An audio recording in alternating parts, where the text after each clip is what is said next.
आदरणीय सत्संग जी, प्यार से कहना धन्यकारी।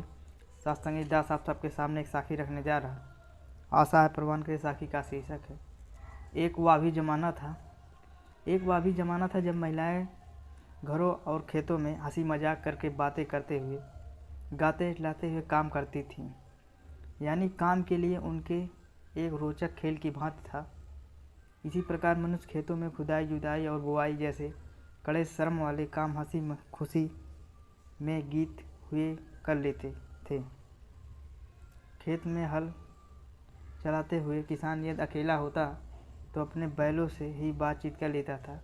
मनुष्य और पशु के बीच यह संबंध दोनों के लिए ही लाभकारी सिद्ध होता। उस काल में निजी खुशी, आपसी और सामाजिक सुखद वातावरण को महत्वता थी। साधारणतः मनुष्य के लिए दूसरों के साथ परस्पर संबंध रखना आवश्यक समझा जाता था। बहुत सी निजी और सामाजिक समस्या इकट्ठे मिल बैठने और परस्पर बातचीत से हल हो जाती थी। परंतु आज के इस तीव्रगामी यांत्रिक युग के घरों, दफ्तरों और खेतों के कामकाज कष्टदायक बना दिए हैं। दूसरों के साथ प्रेमपूर्ण मेल जोल से वंचित कर दिया है। आज का प्रगतिशील कृषक अपने ट्रैक्टर से बात नहीं करता। तात्पर्य यह है कि धरती और पशुओं की दुनिया से मनुष्य का रिश्ता यांत्रिक बनकर रह गया है। इसमें शक नहीं है कि आधुनिक तकनीक ने जहाँ बहुत सारी सुविधाएं दी हैं, वहाँ हमारी कुछ खुशियाँ भी छीन ली हैं। आज किसी नगर के कार्यालय अथवा कारखाने में काम करने वाले को सच मेल जोल के लिए फुर्सत ही नहीं है, या फिर प्रेम पूर्वक मेल जोल या व्यर्थ समझते हैं। लोग दिन भर थका देने वाले काम के बाद मनोरंजन के लिए टीवी के सामने चिपक कर बैठ जाते हैं। किंतु यह एक तरफा संबंध मनुष्य के श्रम में निढाल शरीर को ताजगी प्रदान नहीं कर पाता, बल्कि उसे और अधिक थकावट और तनावग्रस्त कर देता है। यही कारण है कि इस युग में लगभग सभी लोग मानसिक तनाव से व्यवस्थित हैं।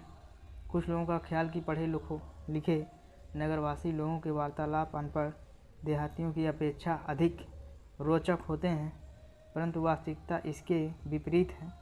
हम जब कभी किसी देहाती परिचित से मिलते हैं तो वह सबसे पहले हमारे स्वास्थ्य के बारे में पूछता है, हमारे बाल बच्चों की कुशलता मालूम करता है और ऐसी बात करता है जो हमसे सीधा संबंध होती है।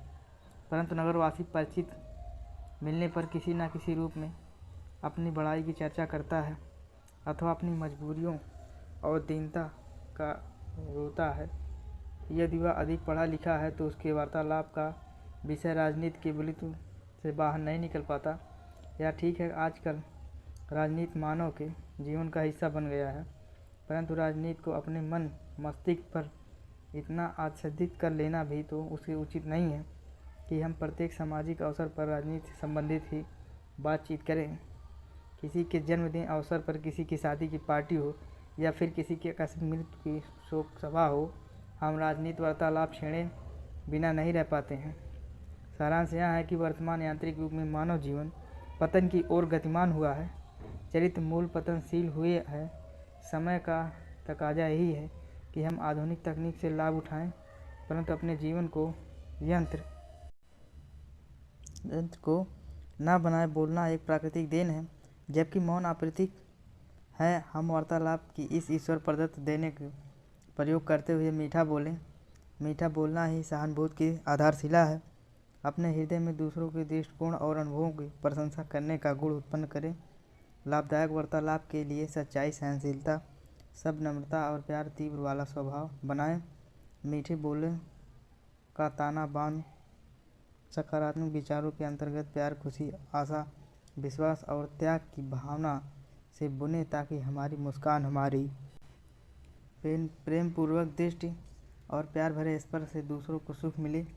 यदि हम ऐसा ना कर सकते हैं तो आधुनिक तकनीक हमारे जीवन को एक निर्जीव यंत्र बना कर रख देगी और हम यह कहते रह जाएंगे कि दो मीठे बेल सुनने को भी अब तरस गए, जाने कहाँ चले गए वो श्री कलाम लोग। सत्संग जी, प्यार से कहना। धन्यवाद।